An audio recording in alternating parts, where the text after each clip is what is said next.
and welcome to Easy English. I'm Molly. And I'm Mark. Welcome. Today we are talking about a place everyone visits, the bank. Going to the bank can feel a little scary if you are learning English, but do not worry. We are here to help. We have 3 very important words for you today. 3 words that will make your next bank visit very easy. The first word is account. That is A-C-C-O-U-N-T. Account. An account is like your personal box of money at the bank. It is where the bank keeps your money safe. When you go to a bank, you usually want to open an account so you can start using the bank. Exactly. And once you have an account, you need our next 2 words, deposit and withdraw. Deposit means to put money into your account.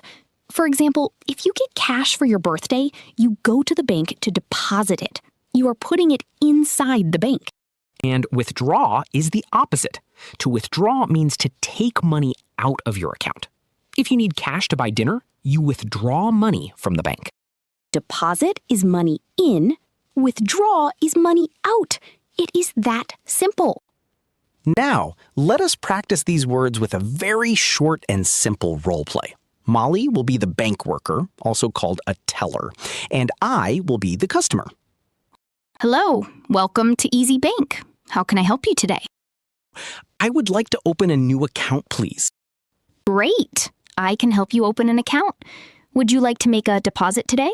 Yes, please. I want to deposit $50. Here is the cash. Excellent. I have opened your account and deposited your $50.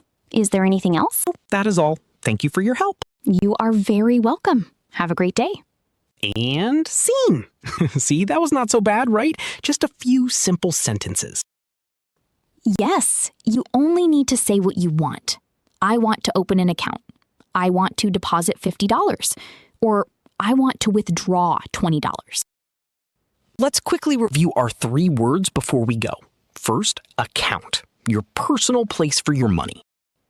Second, deposit, putting money into the bank. Third, withdraw, taking money out of the bank. We hope this makes your next trip to the bank much easier. Practice saying these words out loud today. That really helps. Thank you for listening to Easy English. We will see you next time. Bye, everyone.